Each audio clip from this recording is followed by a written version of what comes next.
Gracias, Robert, por estar aquí. Bueno, al final, pues la bienvenida me la das tú a tu canal en vez de yo a donde íbamos a hacer el directo.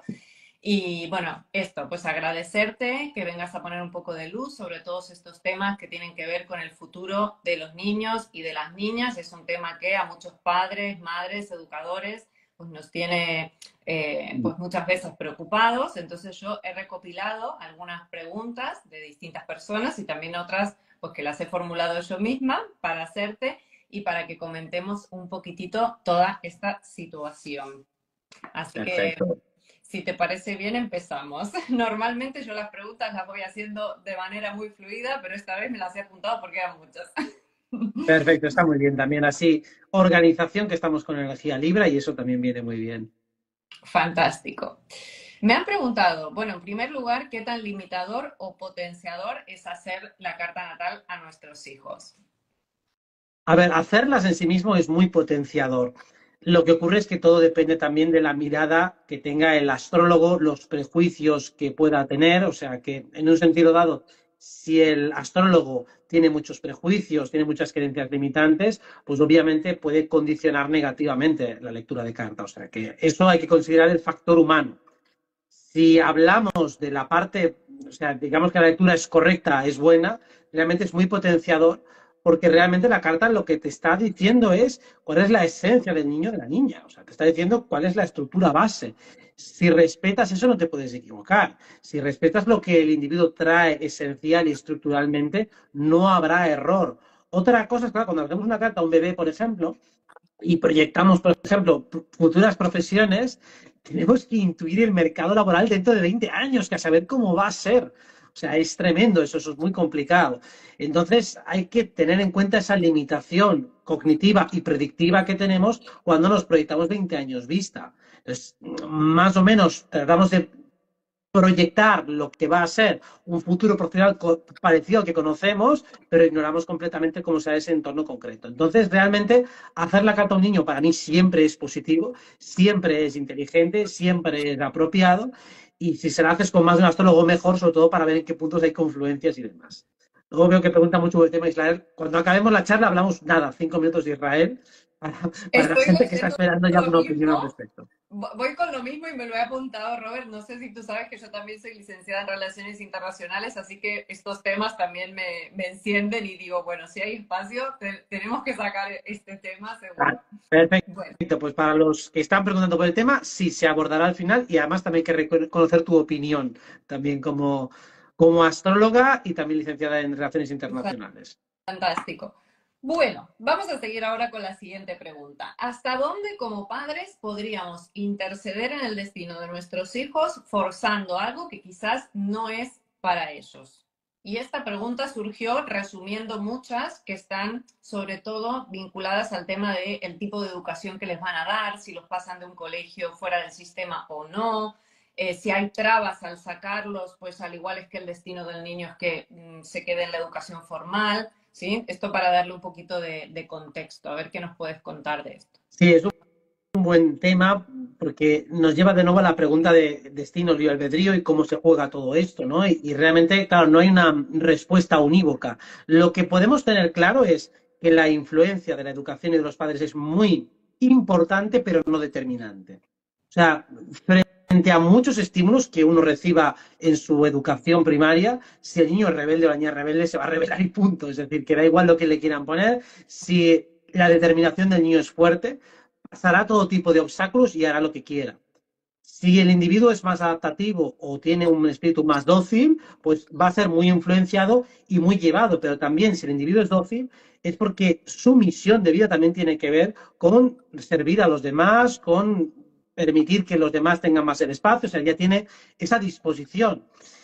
Entonces, todo influye porque todo te permea culturalmente, pero realmente lo interesante es dotar al niño de elementos de juicio para que pueda tomar decisiones en los ámbitos en los que pueda tomarlo.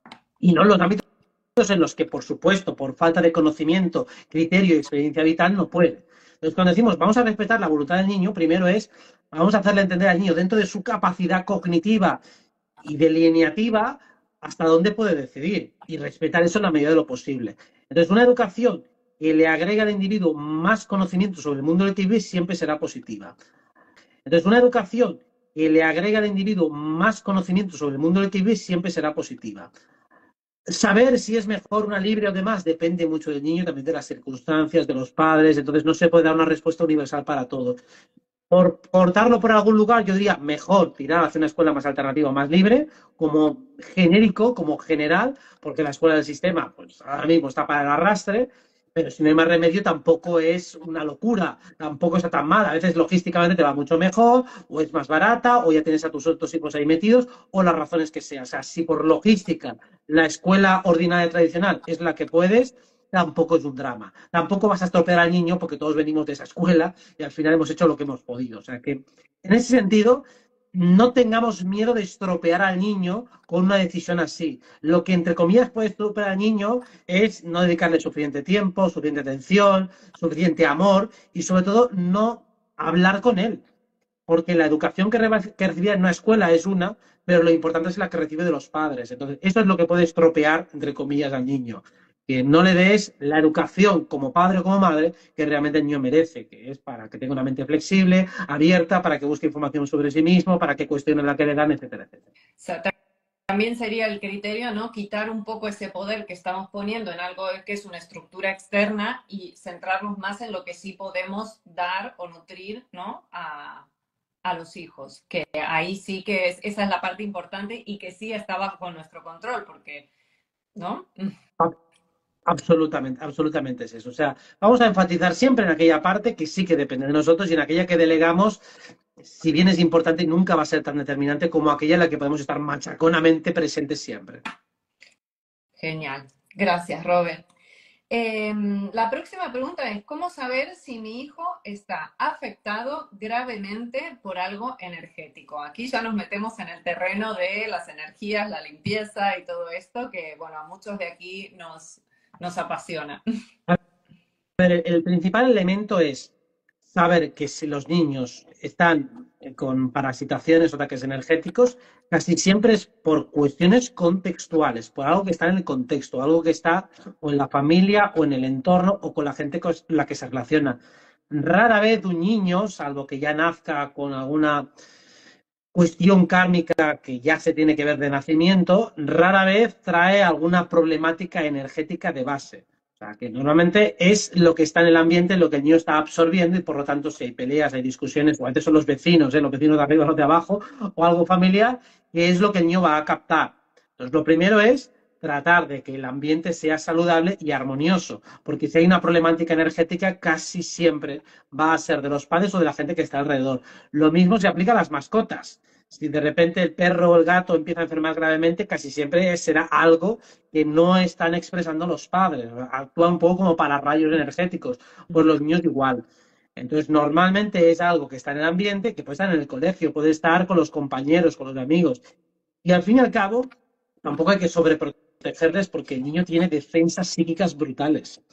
O sea, tiene una potencia energética tremenda y más bien lo que hay que enseñar es a defenderle y a darle herramientas e instrumentos para que pueda lidiar con ello, porque al fin y al cabo los niños no nacen cojos energéticamente precisamente, sino que nacen con superpoderes, con superpotencia, y más bien es la educación de adultos lo que nos hace perderla.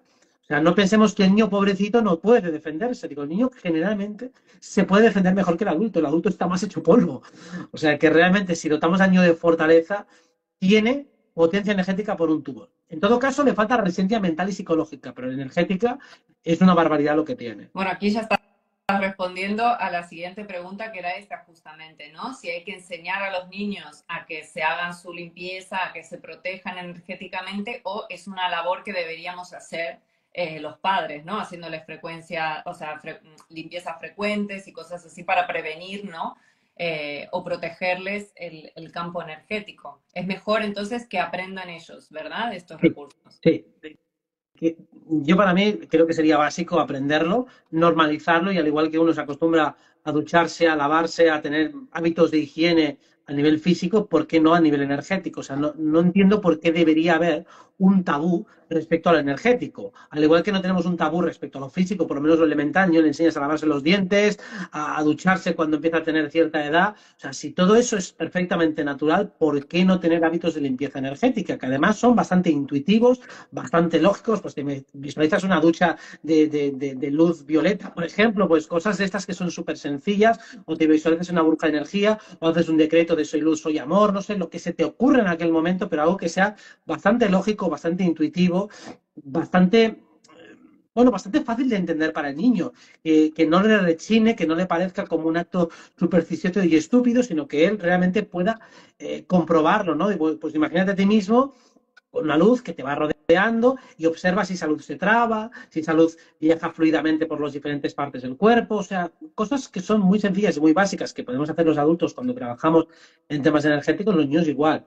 ¿Que los padres le puedan ayudar también? Pues ¿por qué no? No es tampoco incompatible una cosa con la otra, pero mejor que sean en la medida de lo posible, cuanto más autosuficientes mejor, porque si van a depender constantemente de los padres, pues habrá un momento que, oye, mira, yo esto, házmelo tú. No, Y y lo, pues no, mejor empieza a hacerlo constantemente tú. habrá que estar haciéndolo porque al final todos estamos siempre expuestos, ¿no? Lo que tú dices, nos bañamos frecuentemente, ¿no?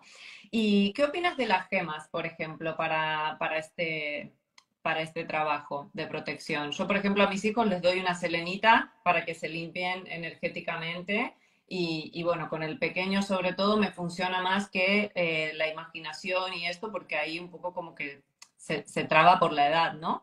¿Crees que este es un buen recurso también, utilizar minerales para la limpieza? Sobre todo para aquellos que son más táctiles, que requieren de un correlato más físico para poder creérselo. Si no, a lo mejor si solo me lo imagino, parece que no estoy haciendo nada. Entonces, si el niño es imaginativo, sí, solo visualización, pero aquel que es más terrenal, más material y más táctil, le das un mineral y entonces, no, realmente el mineral, con la energía que tiene por su neutralidad y por su frecuencia, te estabiliza. Y además que se le puede dar hasta una explicación bastante fisiológica y bastante fácil de entender, ¿no? Digo, si la radio, por ejemplo, funciona por ondas y por frecuencias y nuestro cuerpo es un sistema que realmente está recibiendo ondas energéticas de una manera o de otra, todas esas ondas nos desestabilizan.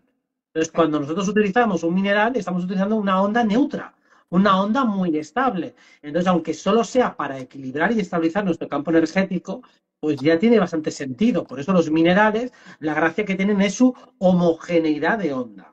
Mientras que estamos en un mundo que es completamente permeable y fluctuante a nivel electromagnético. Entonces, solo desde ese punto de vista puramente físico, bastante intuitivo y fácil de entender, el niño dirá, bueno, pues me voy a limpiar un poco con la piedra porque algo me ayudará por lo menos a equilibrar, a neutralizar y a homogeneizar la onda. Bueno, yo ya les hago volar, les explico que como la selenita tiene las rayas blancas, son rayos de luz que con eso ahuyentan los monstruos y bueno, cosas más así, ¿no?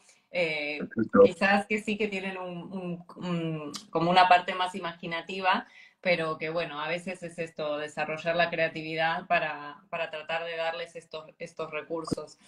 No, si el niño está abierto, ¿por qué no? Es decir, si lo entiende, le parece bien y ya no te pone resistencia, pues sí, vamos un poco más allá. O sea, lo veo perfecto. Bien, y a la hora del sueño, ¿qué opinas acerca de si es mejor que los niños duerman solos o acompañados? A nivel energético hablo. La parte emocional entiendo que al igual pues muchos niños buscan dormir con los padres por miedos, ¿no? Que hay una etapa que es normal que tengan miedos y tal, pero a nivel energético, cuando los campos, ¿no? Que dormimos a veces creo que se contaminan, tú corrígeme, ¿eh? Cualquier cosa, porque no... Eh, ¿Es mejor dormir con ellos y al igual pasarles algo que es nuestro o es mejor que duerman solitos? ¿Qué opinas? Obviamente, a partir de la edad en la que ya deberían empezar a dormir solos, que no me enteré cuál es la edad, depende mucho del niño, de los padres y demás, pero sí, en principio mejor solos, porque como tú bien dices, hay una permeabilización de los campos energéticos que de todas formas, aunque esté en la habitación de al lado, también lo vas a notar, ¿eh? O Mm. sea, tampoco va a cambiar tanto eso. Es decir, si estamos en la misma casa, algo hace el tener las habitaciones separadas, pero tampoco es una panacea. O sea, los campos energéticos de todas las personas que estén en una casa tienden a sincronizarse. Entonces, los sueños de uno afectan a los otros. Entonces, si los padres están nerviosos o lo que sea, el niño va a captar toda esa información en sueños. Ahora bien, si ponemos una pared, ponemos una cierta barrera, también ayuda a que eso no entre. Sobre todo, claro, los padres es lógico que tengan preocupaciones variadas y variopintas de temas de trabajo, que luego le dan al niño, tampoco el niño entiende exactamente de dónde viene ese mal rollo, pero le llega. Claro. Entonces hay que tener en cuenta que es mejor poner una cierta distancia para que uno no acabe contaminando al otro, porque sí, le acaba llegando todo lo del adulto. Ay, pobrecitos. Pesadillas y miedo a los monstruos. ¿Qué implican a nivel energético y cómo podríamos ayudar a nuestros hijos, los que están en una edad donde es habitual, ¿no? Que vean esto entre los 4, 5, 6 años, incluso algunos nenes más grandes, ¿no? Tienen mucho miedo a la oscuridad y imaginan y tienen miedo de que aparezca el monstruo y todo esto. A nivel energético, estos miedos que implican, ¿es una percepción real de que hay algo ahí o forma parte de la imaginación de los niños? Hay una mezcla de ambos, hay mucho que puede ser imaginación y literatura y otro que son entidades del astral que obviamente el niño puede percibir y puede ver. Para mí lo más inteligente es plantearlo como un juego de superhéroes. Entonces decir, a ver, mira, los monstruos realmente no tienen poder, no tienen capacidad de hacerte daño en el astral y de hecho más bien te temen. Es casi una muestra de respeto el que aparezcan allí. Entonces en el campo astral, si tú tienes suficiente capacidad como para confrontarlos, ellos se asustan muchísimo porque realmente no tienen fuerza, tienen entidad. Pero ellos se basan en intentar hacerte miedo. Su juego, su victoria es que tú tengas miedo. Sin embargo, aun teniendo miedo, si les confrontas, acabarán yendo. Entonces piensa que tú en el otro lado, en el sueño, eres como un superhéroe. Entonces yo lo plantearía como una historieta de superhéroes. Y diría, oye, puedes ganar, saca tu espada de luz o lo que sea que te apetezca, y entonces podrás expulsarlos y repelerlos. Y realmente habrá un momento en que no solo no vendrán monstruos, sino que te vendrán aliados. Y vendrán pues el arquero, vendrá el mago, vendrá la hechicera y vendrán a tu vida a ayudarte en forma de guías. O sea que realmente tú decides si quieres repeler y expulsar a los monstruos, atraer a tus guías y a tus aliados, porque realmente pueden llegar a aparecer. De ahí el concepto siempre del amigo imaginario, que no deja de ser una proyección de entidades aliadas que podemos llegar a conectar con ellas eventualmente. Entonces el niño, enseñarle ese mundo mágico, que lo va a entender porque intuitivamente todos lo llevamos dentro, pues es relativamente fácil utilizando ese folclore, esa literatura o esa mitología infantil que seguramente va a poder entender muy bien.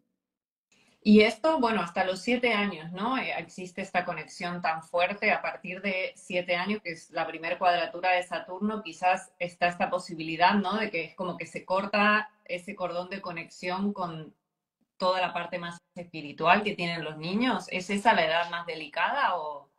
Sí, esa es la más delicada y yo no diría que se corta, sino que se agrega una capa más. Es decir, pasamos de la fase de la luna, los 7 primeros años están regidos por la luna, que es la parte emocional, con muy poco filtro, y luego se agrega la parte de Mercurio, que es la parte mental. Pues cuando agregamos una parte intelectual que va entrando en un nivel de desarrollo superior, entonces lo que se hace es filtrar la información que recibimos a través de los diferentes canales. Ese filtro, si se vuelve cada día más denso, pues va poco a poco deshaciendo la conexión que tenemos con el otro lado. Por eso las personas que no desarrollan demasiado la esfera mental, la esfera intelectual, que no se bombardean con datos a sí mismas, pues mantienen siempre la conexión. Y lo mismo, aquel que aprende a relajar la mente, a flexibilizarla, a tener una mente más abierta, puede volver otra vez a reconectarse con ese mundo invisible.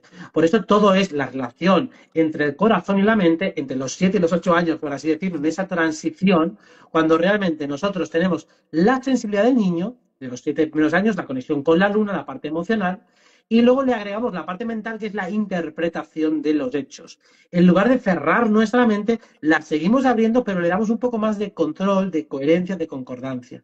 Pero realmente no es que se corte, sino que simplemente agregamos una capa de densidad. Y si esa capa es demasiado densa, entonces sí que se corta la conexión, sí que se impide, precisamente porque se crea una barrera entre una y la otra. Pero esa barrera se puede deshacer en cuanto uno empieza a abrir la mente y dejar abierto el O corazón. sea que en esta etapa es interesante que tanto padres, madres y educadores, ¿no? Cuidemos un poquitito este desarrollo mental para que no se genere esa capa tan densa. Es Eh, cuando en el colegio empiezan ya a martillarle y a adoctrinarle al máximo con tonterías y es con justo la ideas. etapa que se les exige ser más adultos, la responsabilidad, las tareas, las evaluaciones, todo. Pasan a primaria, dejan de ser niños achuchables y bueno, eh, todo esto que ya conocemos. Robert, ¿qué opinas? Acá voy a abrir un melonazo del acceso a la tecnología en los niños? A ver, yo pienso que no es tan preocupante en el sentido de que si nosotros nos retrotraemos, por lo menos los que tenemos tu edad y la mía, también en mi casa siempre estaba de alguna manera u otra o la televisión abierta o la radio o lo que sea. O sea, casi siempre había un dispositivo tecnológico y electrónico que colmaba bastante atención. Sí, a veces estábamos leyendo y demás, pero era bastante habitual que estuviera el televisor encendido. Y creo que en mi casa y en la mayoría de las casas pasaba esto. Nosotros somos una generación que hemos crecido con la tecnología. No con la misma tecnología, pero sí con tecnología y sí con pantallas. Que hubiera una pantalla para todos o una para cada uno tampoco cambia tanto la ecuación, tampoco es tan diferente. Y además, el mundo que se van a encontrar es un mundo muy marcado por la tecnología. Entonces, aquí la cuestión es cuánto tiempo se consume tecnología. Incluso, ya no solo como niños, sino como adultos. ¿Cuánto tiempo dedico a mirar el móvil o ordenador? Si dedico muchas horas, ¿con qué autoridad moral a tu hijo le vas a decir, oye, tú dedica menos y tú estás todo el día enganchado? Pues entonces, si se crean hábitos que sean inteligentes y sobre todo agradables fuera de la tecnología, eso es lo que va a hacer que el niño no acabe adicto. O sea, ahí también que se convierta en un reto para el adulto. Si realmente el móvil o la tablet o lo que sea le está proporcionando al niño una diversión muy superior a la que se le puede proporcionar fuera, entonces hay un problema allí. Y digo, vale, pues si yo consigo llevar al niño al parque y hacer que disfrute, que se lo pase bien con juegos, entonces no va a añorar la tecnología. Entonces ahí hay un reto también personal para decir, oye, yo tengo que conseguir ganarme al niño para que pueda disfrutar fuera, o me lo llevo a hacer deporte y que se disfrute hasta que encuentre cuál es el deporte, cuál es la actividad, cuál es el hábito artístico, lo que sea que le guste más que la tecnología. ¿Por qué? Para que realmente escoja libremente. No tengo ganas de estar tanto rato con el móvil. Quiero hacer otras cosas porque me apetece. No simplemente porque se lo hemos impuesto, porque no es para ti, porque si no, al final lo que va a hacer es todavía sobrevalorarlo más y querer pasarse todo el día con el móvil porque tiene anhelo de ello, porque es mucho más divertido que la otra porquería que le estás dando. Entonces, tenemos que ser, bueno, no me incluyo aquí, pero figuradamente, como padres, como educadores o con lo que sean, lo suficientemente buenos para dotarle de alternativas que sean mejores al móvil, para que no escoja el móvil o que lo tenga un ratito al día, pero no desde luego todo el día. Claro. Sí, porque también es como encapsularse, ¿no? Como si fuera una, aparte de una adicción, es como desconectarse de la realidad, meterse en un mundo, ¿no? Demasiado neptuniano también, un poco, ¿no? Y desconectar de lo que está pasando aquí ahora. Y no deja de ser también como si fuera la, bueno, la publicidad, o sea, puede entrarles a partir de las pantallas un montón de información en el subconsciente, ¿no? Que bueno, que es bueno, quizás mucha más que la que nosotros hemos tenido. No, no, Sí, quizá un es poco como más excesivo. invasiva, un poco más abusiva, pero nosotros hemos tragado publicidad de televisión también para aburrir. Quiero decir que podemos hasta tarear anuncios de nuestra época y ahora casi no vemos anuncios de televisión. La mayoría no tenemos televisión y no la vemos, pero es igual, te la comes con el móvil, te la comes con YouTube, te la comes como sea.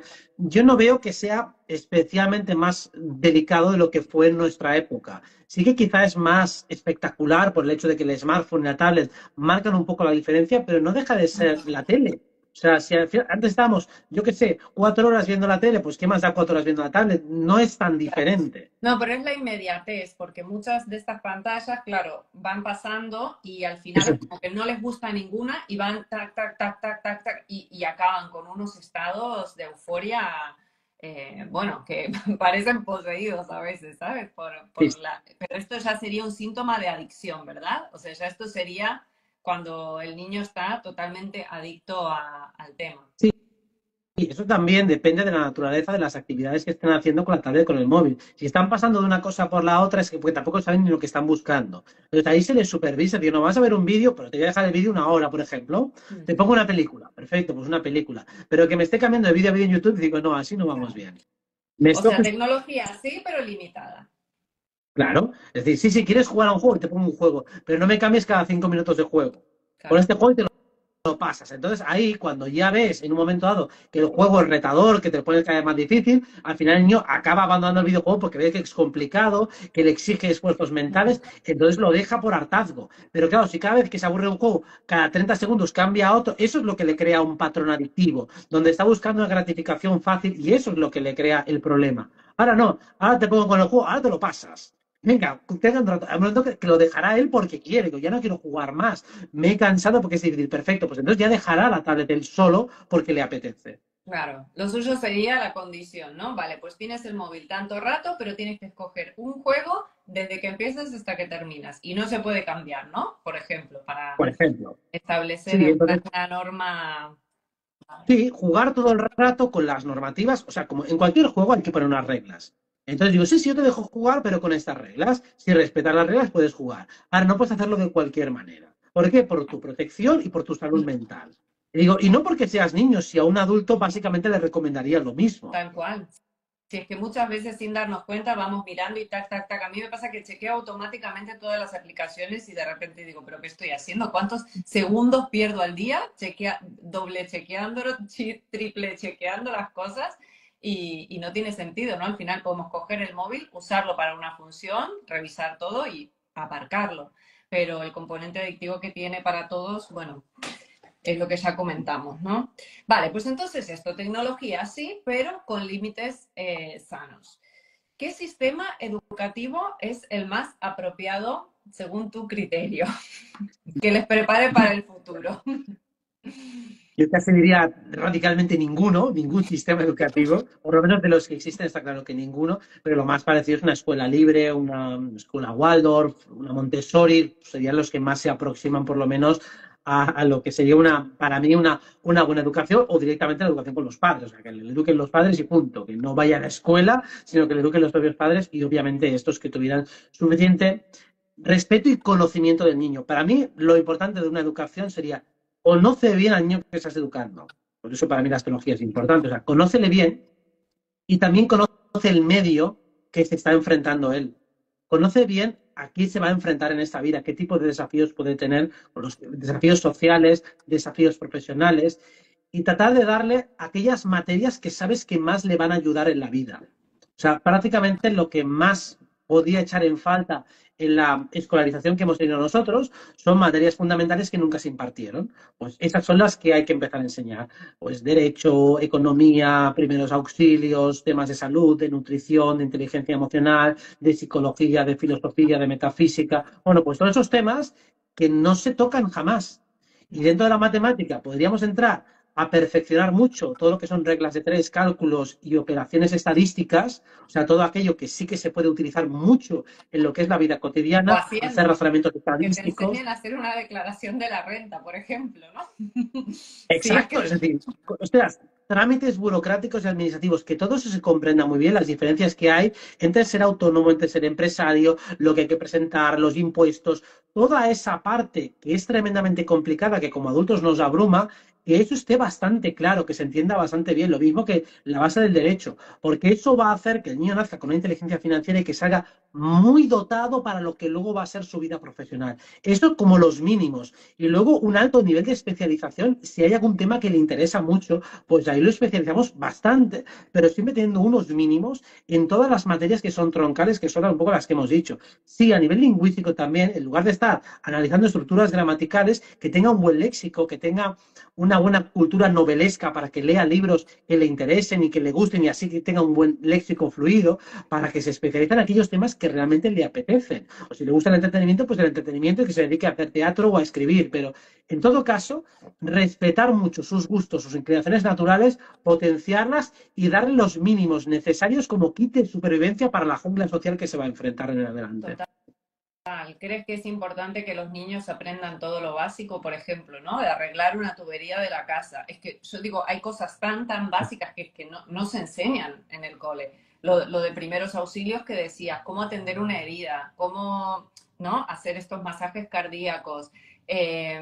Las cosas, ya te digo, de la casa, de cómo arreglar o cómo pintar una pared, qué tipo de pinturas, tonterías, pero que al final son cosas con las que nos vamos encontrando día a día y que muchas veces hemos tenido que rompernos la cabeza para resolver o tienes que acudir a otra persona que lo pueda hacer. ¿Cómo arreglar un coche, por ejemplo? Cambiar una rueda. No sé, es que son esto, ¿no? Los básicos que decías.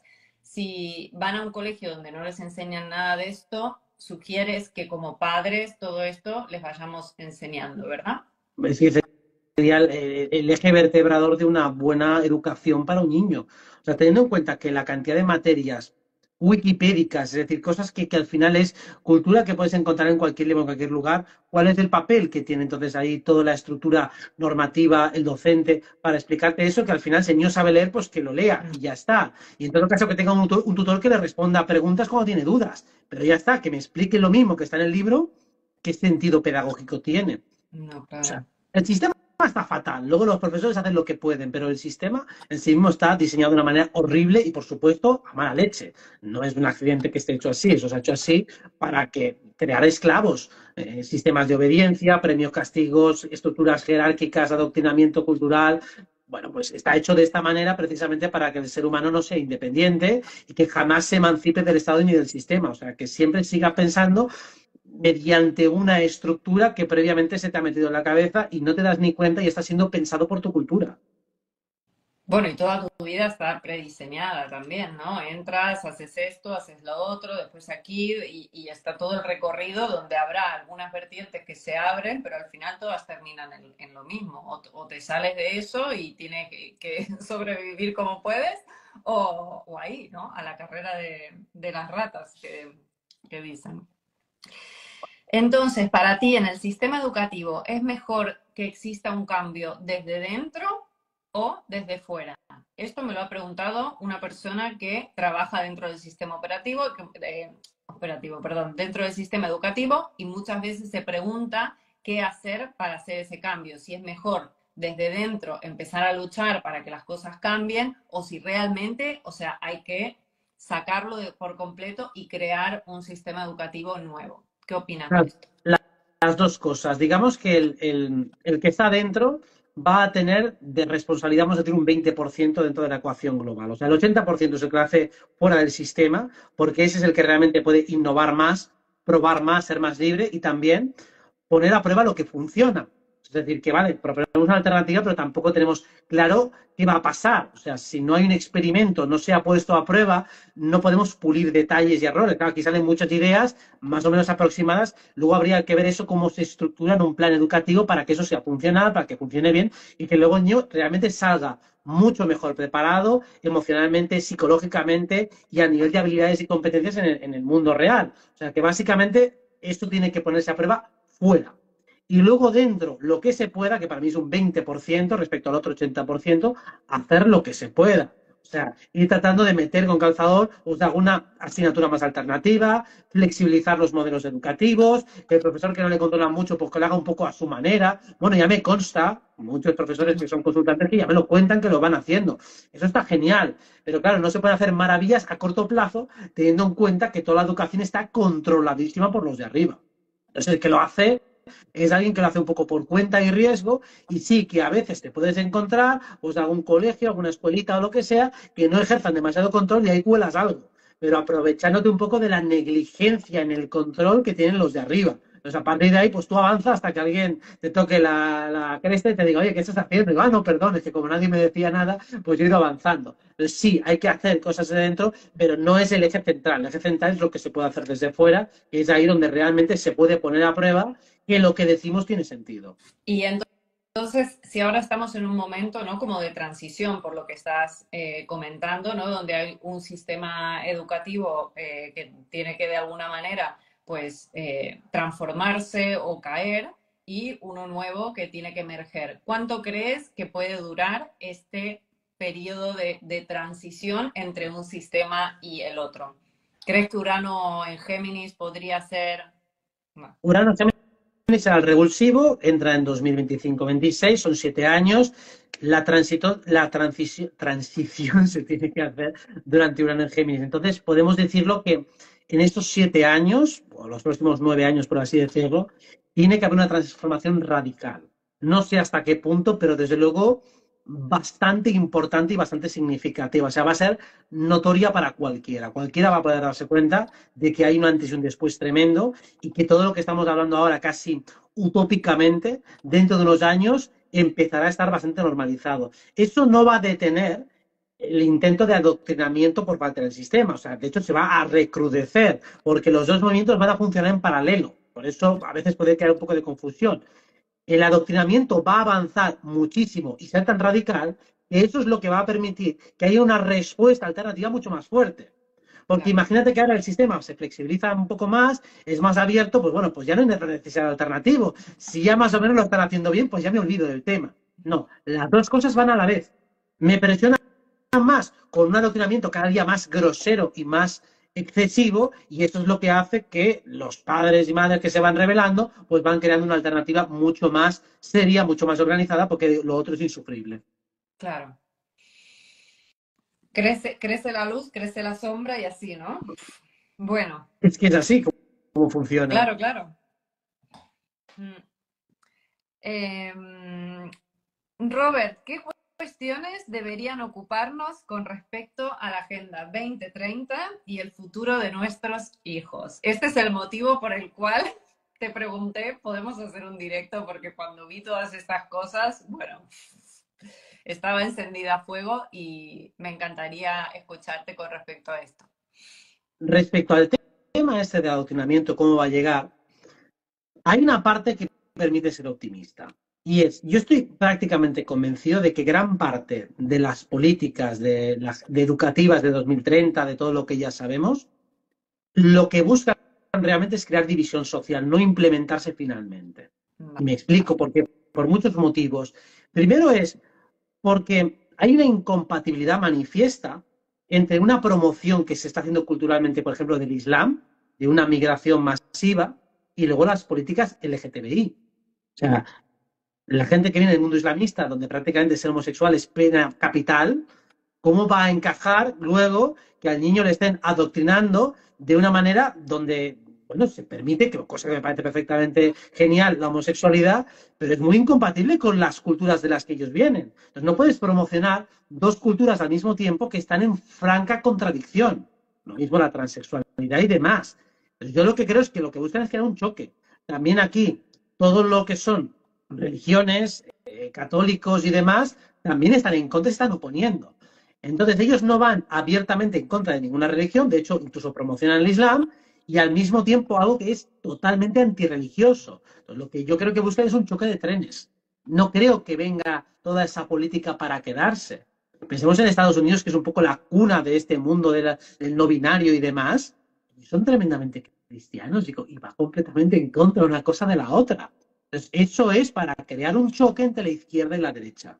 Bueno, lo que queda de esa izquierda y de esa derecha ideológicas. Entonces, eso nunca va a avanzar demasiado porque ya hay una oposición controlada dentro del sistema que es la derecha. La derecha va a defender un rol más conservador, la izquierda un rol más progresista, y ahí es donde van a mantener a la gente enredada. Entonces, yo no tengo nada de miedo respecto a que esto vaya a cuajar muy a largo plazo, primero porque es muy contrainstintivo, muy contraintuitivo, y segundo porque ya la propia derecha del sistema se va a oponer. Y de ahí que entonces es la manera de que la disidencia se aglutine en el voto a la derecha, pensando a la derecha me está defendiendo de algo fundamental de la agenda. Digo, para mí no es un tema fundamental de la agenda. Para mí eso es simple distracción, porque los otros temas son aquellos en los que la izquierda y la derecha están de acuerdo. Pero si la derecha y la izquierda están en desacuerdo, entonces es un tema de distracción. Y aquí Claro. tenemos a la derecha en general oponiéndose a todas estas políticas. Es verdad que voy detectando en muchas de las noticias y todo esto cierto afán por generar conflicto, ¿no? Al final, pues esto, ¿no? Divide y reinarás. Exacto. Entonces, si hay una división, o sea, si todo el tema LGTBI, todo lo que trae, tiene mucha gente en oposición, pero de base, porque es lógico, o sea, es completamente forzado, impostado, o sea, si el tema va de respetar a los demás, respeta y ya está, no tenemos por qué abanderar nada, respeta a todos los seres humanos, punto. Ya está. Y si alguien hace algo delictivo, denúnciale, pero no necesitas faltar el respeto. De hecho, hasta en un juzgado, si denuncias a alguien, tienes que darle con respeto, aunque vayas a condenarle a una pena de cadena perpetua. O sea, el respeto siempre tiene que estar, esté como esté. Entonces no necesitas abanderar nada. Entonces siempre habrá una oposición natural dentro del sistema y ese es un tema suficientemente controvertido como para que el propio sistema no deje que avance. Por eso, para mí es un tema que está diseñado para distraer, pero no me preocupa lo más mínimo y no creo que esto vaya a recorrerse tanto tiempo y además siempre habrá un porcentaje importante de la población que va a estar Que en no, contra, niños incluidos. Entonces, esto porque no me tiene cuajo. consta de que hay colegios, por ejemplo, en los cuales ya desde muy pequeños a los niños 4 o 5 años, por ejemplo, les preguntan, ¿te sientes niña? ¿Te sientes niño? Claro, y a esas edades al igual no existe ninguna conciencia de niño, niña, ¿no? Es como lo de los colores, este color es de niño, este color es de niño, ¿no? Y es como ya ponerles encima, ¿no? Un asunto, pues esto, ¿no? A niños que al igual ni siquiera saben de qué se Claro, está claro que no. tratando. O sea, me refiero, es una aberración tan obvia que mucha gente ya se está rebotando. A eso es a lo que me refiero. Que es tan descarado, es tan bestia, es tan abusivo, tan invasivo, Mm. que hasta la gente más normal y corriente, la mayoría se están diciendo, oye, esto, la voluntad del niño está viciada. O sea, un niño no tiene capacidad para tomar ese tipo de decisiones porque no tiene conocimiento. ¿Cómo va a saber lo que es un niño y es una Y niña? que no quita que haya casos así Claro, debamos incluirlos, ¿no? Porque yo digo, bueno, al final la inclusión es incluir, pero no estar como a la búsqueda de, bueno, incluyamos a todos, ¿no? Porque entonces al final, pues esto, pero que cada uno lo haga, pero cuando ya realmente, sin tener presiones externas, sin tener un condicionamiento obvio y notorio, oye, que el niño, cuando sea adulto, que decida lo que le dé la gana. Perfecto. Pero claro, cuando hay una promoción tan descarada, digo, ahí estás condicionando y viciando la voluntad. Entonces, cuando hay un vicio de la voluntad, porque ha habido un condicionamiento previo casi coactivo, y más a un niño que todavía no tiene ni siquiera criterio para poder decidir, hombre, pues total. evidentemente es una voluntad Bueno, y viciadísima. de aquí yo también tengo información de niños relativamente jóvenes que incluso aprovechan todo esto para hormonarles, operarles y después todo esto, claro, afecta también a la reproducción, a la fertilidad, a un montón de cosas. Y aquí viene lo que te digo que ya es, bueno, es un tema que me da vueltas por la cabeza y quería conocer tu opinión, es simplemente una intuición si todos estos asuntos que se van planteando tienen que ver en última instancia, ¿no? Con que no podamos reproducirnos naturalmente como especie y que finalmente acabemos como dependiendo de esos vientres externos que ya están promocionando, lo van como soltando así. Y claro, eso implicaría ya directamente el tema emocional, ¿no? El vínculo madre-hijo, todo esto se perdería lógicamente, pero además daría lugar a una manipulación y a un control genético total. Bueno, estas ideas se me van cruzando a veces y quería conocer tu opinión de esto. Todo apunta a que eso es parte de la agenda, eso sí, o sea, que realmente se intenta penalizar la reproducción biológica, eso es evidente, y además hay muchísimo también primado negativo, como decía Enrique, al respecto. O sea, en muchas películas ese tema ya se trata, en mucha literatura también, o sea que parece claro que es uno de los intereses de la agenda, todo lo que implique desvirtuar el vínculo entre individuos, sea familiares, sea de pareja, sea padre-hijo, madre-hijo, o sea, todo eso trata de desvirtuarse y de que sea siempre el Estado, es decir, ellos, los que intercedan e intermedien en todas las relaciones.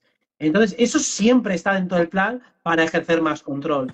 Y evidentemente, si ellos pueden manipular el proceso de gestación, de creación y demás, ellos tienen más control y más dominio. Claro, si uno tiene pues, sus hijos en su casa y tiene una comadrona que contrata, además, ellos no tienen nada que hacer, nada que decir. O sea, ellos lo que quieren es supervisarlo todo, controlarlo todo, porque si ellos tienen el control de todo, entonces también tienen el poder sobre todo.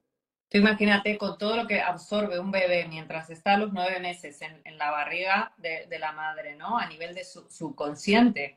Pues todo eso, o sea, podrían ponerlos en una habitación y hacerles escuchar mil películas o cosas, o sea, es que realmente es como... Claro, lo puedes manipular como quieras. Y además, sobre todo, en un momento dado yo te puedo cancelar socialmente y decir, mira, pues tú no puedes tener hijos. O sea, como no puedes tenerlos biológicamente, pues yo te retiro un derecho, o sea, los derechos te los retiro y a lo mejor por un crimen o por lo que sea, por desobediencia, pues ya tú está prohibido y como ya no tienes la posibilidad de tenerlos biológicamente, pues artificialmente dependerás de unos permisos. Como esos permisos los controlan ellos, pues puede haber un mercado negro, sobornos, etcétera, etcétera, De etcétera. O todo. sea, una distopía de manual, por supuesto. Yo lo veo por ahí y también lo veo porque he tenido muchos casos de consultas de chicas jóvenes en buena situación de salud y todo, que no pueden quedarse embarazadas. Yo creo que también esto podría ser una consecuencia de el pinchazo aquel, ¿no?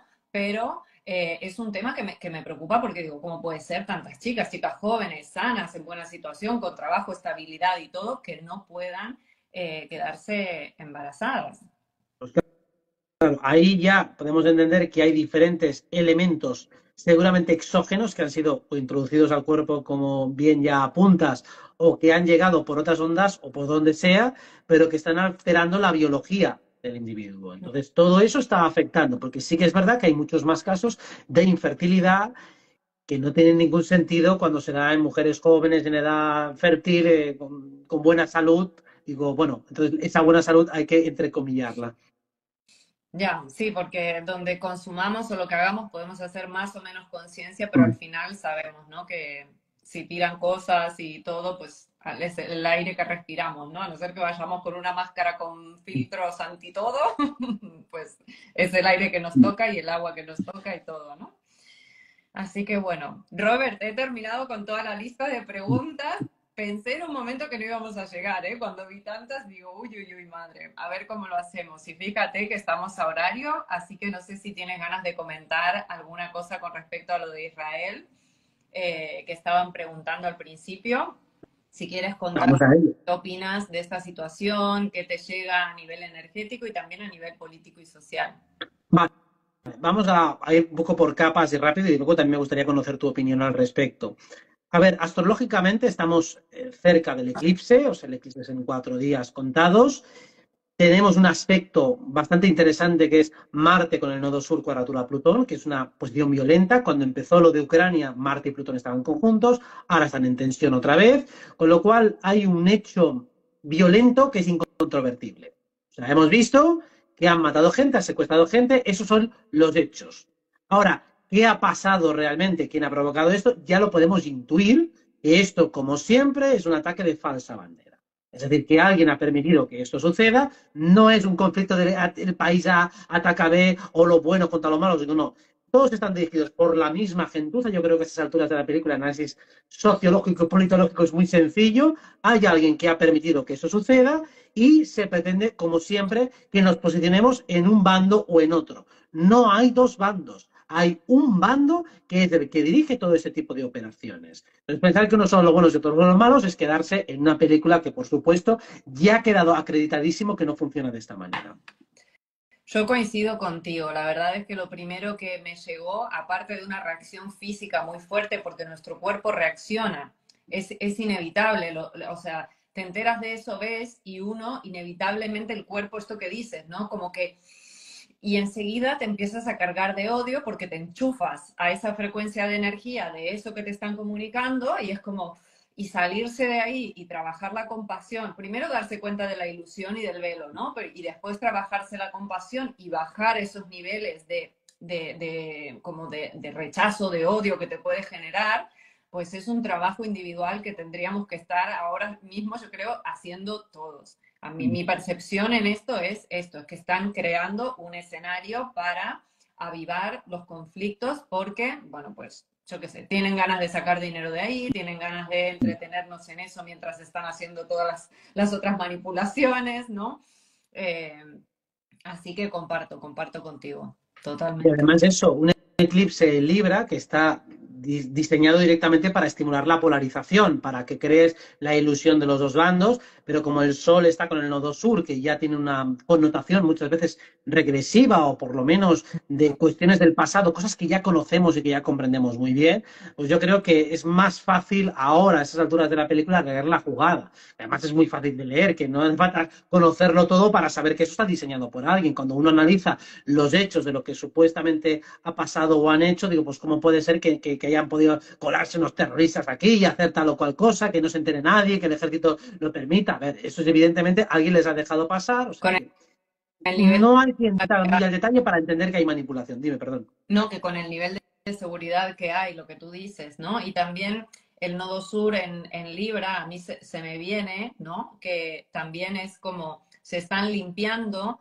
esas falsas armonías también, ¿no? O sea, en teoría ese era un territorio que dentro de todo, bueno, pues algún conflicto, lo que sea, pero había un equilibrio y pasa el nodo sur por ahí y dice, equilibrio nada, ¿no? Y se desequilibra todo porque toca, pues, Aries.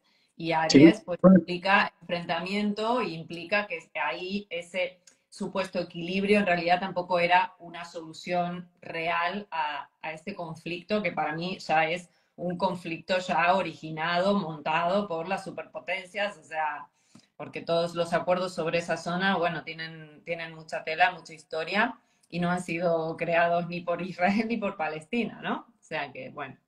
exacto, además ha pasado Marte por el nodo sur en Libra y entonces, como tú dices, esa falsa armonía ha quedado develada cuando Marte ha pasado por allí, ahora pasa el eclipse, con lo cual este tema, no sé si este u otros parecidos, seguirán alargándose bastante en el tiempo, porque claro, ahora viene la parte más dura del año a nivel de aspectos. Desde este primer eclipse, Marte va a continuar enganchado al Sol, pasará a Escorpio y vamos a tener todo un mes de noviembre parecido. O sea que esto a lo mejor ha sido el pistoletazo de salida y vamos a ver cuánto dura, pero desde luego empieza la parte dura del año, o sea Y mañana, que no nos extrañe que esto sea para alimentar muchos telediarios. ay, perdón, hubo delay. Que encima de todo mañana Plutón se pone directo, o sea que, bueno, también lo mismo, ¿no? Bueno, aprovechemos todo esto, quizá también para quitar todavía más velos, no caer en los bipartidismos naturales de que de quién eres de uno o del otro, digo, no, yo voy contra los de arriba, que son los que están montando todo esto, que aquí alguien se está beneficiando con armas, con prensa, con dinero, con deuda, con lo que sea. Pues esos son verdaderamente los enemigos de la humanidad. Y también me gustaría decir algo como mensaje así, quizás, no sé, que pueda aportar un poco de claridad, que es esto, que nuestro cuerpo, por su memoria genética y por todo lo que carga detrás, va a reaccionar ante esto. Y es trabajo nuestro reeducar esa memoria, porque tenemos abuelos, bisabuelos que han estado en la guerra y todo esto está habitando las células de nuestro cuerpo y su memoria. Entonces, claro, es normal que sintamos esas cosas y a veces ahí se puede confundir si eso que sentimos es realmente lo que está sintiendo nuestro ser o qué está hablando de nosotros, porque al igual eso que está reaccionando es esa memoria, pero no nuestra alma y lo que tenemos que trabajar ahora para evolucionar como seres, ¿no? Bueno, esa es la reeducación, reencauzar toda esa emoción y tratar de ponerla en su sitio. Digo, a ver, esto dónde lo coloco, en qué lugar, cómo lo pienso, cómo lo siento profundamente y ver qué parte es meramente superficial y reactiva y cuál es realmente una estructura profunda. Entonces te das cuenta que respecto a esas cosas, pues como tú dices, hay memorias de ancestros y demás que sí que reverberan y tienen un cierto sentido, pero básicamente la indignación, la rabia y el odio, lo que te están diciendo en términos de Marte es, tú pasa la acción en algo te indigna este mundo, pues hazlo tú mejor. Entonces, que te lleven a hacer algo para realmente hacerlo mejor de aquellos que estás viendo que no te gusta nada como lo están haciendo. Activar ahí el guerrero de Aries. Qué bien. Exacto. Muy bien, pues vamos a cerrarlo aquí. Claro, lo tengo que cerrar yo Lo ahora. Porque... tendrás que cerrar tú, Robert. Muchas gracias. Espero que puedas No, descargarlo el video y guardarlo si puedes, si te deja. Me encanta. perfecto, pues sí. Personas pidieron al principio a ver si lo íbamos a guardar. Sí, sí, Así lo se puede. guardaremos. Ahora veremos si me deja pasarlo también a Telegram y demás, y además pasártelo también a ti para que lo cuelgues en tu cuenta. Entonces, eso puede tardar un poco, la operación tarda un rato, a veces incluso tarda unas cuantas horas. Entonces, a lo mejor mañana por la mañana es cuando lo tengo descargado y te lo puedo pasar. Fantástico. Muchas gracias, Robert. Gracias a todos los que habéis estado aquí. Y gracias, Robert, por todo el trabajo que estás haciendo, ayudando a tantas personas cada noche ahí, presentando y difundiendo información tan valiosa. ¿Mm? Muy bien, muchas gracias, Paula. Bueno, a ti y a todos los que habéis estado aquí. Os mandamos Un un abrazo. Chao. abrazo. Adiós. Adiós.